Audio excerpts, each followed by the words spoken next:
Hi, I'm Michael LaFosse from the Origami Dough Studio, and this is my Origami Scallop. It's one of my simpler ones, and it's folded from a single square sheet of paper. Scallops come in all kinds of colors, so feel free to use any color you like. If you're using origami paper, begin with the colored side facing up. Fold in half diagonally, and unfold.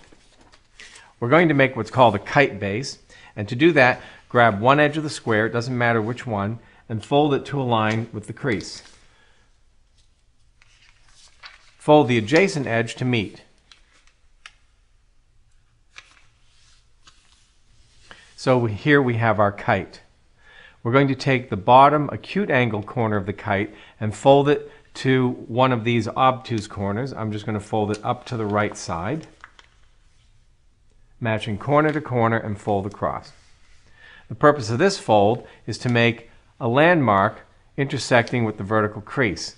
That will let us know just where to fold these square corners out, the limit being here where the paper will stop, and the other limit will be at the landmark right there.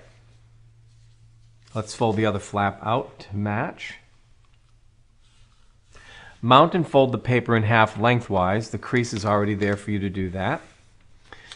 And turn the paper so that the longest edge is at the bottom. We're going to do some pre-creasing now. The first is to follow this folded edge and take this large triangle flap, valley folding up and over tightly against the folded edge. Make a good sharp crease. Return the flap and take the folded long edge and fold it to the hinge line that we just made,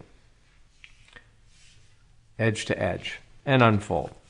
We need both of these new folds to be flexible. So turn the paper over and do the same thing.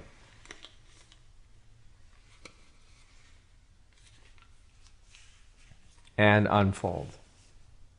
Unfold the paper completely now. And notice that I have this outline of a kite shape at the bottom corner. We're going to use the first creases that we encounter on the left and the right. Valley fold the left one. And then using this next crease, bring the layer back over. Now we're going to valley fold this one, which is the right side, and we're going to use this vertical crease to bring this layer back. And when we do that, we have a shape like this with a hood, which now we will squash fold.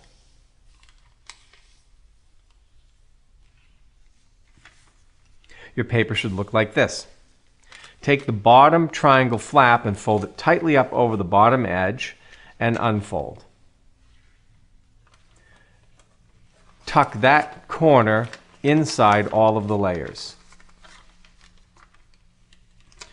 Now, using these left and right creases, we're going to fold the square corners inside. And you see that once we do this, they fit the profile of the top layer. Turn the paper over and upside down. Notice the crease here on the right.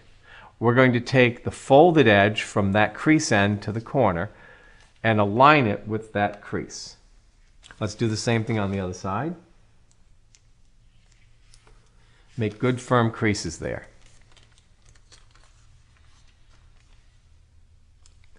Notice the crease line which extends under that layer. We're going to activate that crease line by taking all of the layers, including part of this corner flap, and folding straight over. This long folded edge aligns with the center crease and that this triangle flap went along for the ride. We have a triangle flap here with a long, a medium, and a short edge. Fold the medium length edge to the long edge. Make a good sharp crease.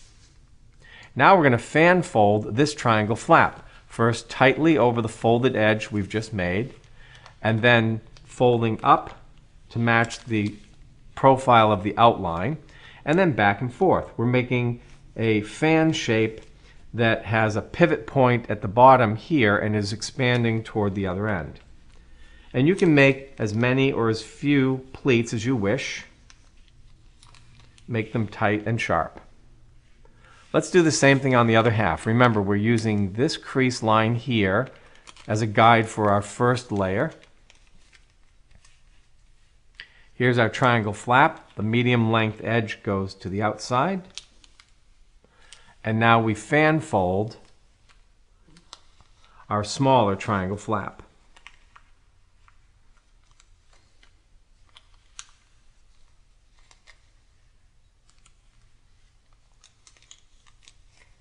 And your paper should look like this. Turn it back over to the top side, and you can see we have a kite shape with a center crease.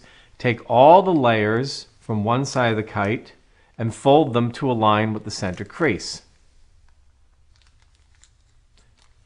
Let's do the same thing on the other side. We're taking all of these layers and folding them to align with the center crease. Finally, mount and fold the entire package in half lengthwise. And basically we have a folded paper fan here.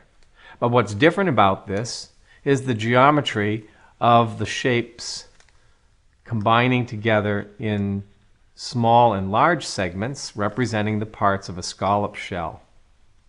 Open the paper, and there we have it. Beautiful scallops. Scallops come in all kinds of colors and patterns too, so investigate many kinds of papers with these. They make wonderful accents and decorative elements for gift giving. Simple to fold, colorful, and fun.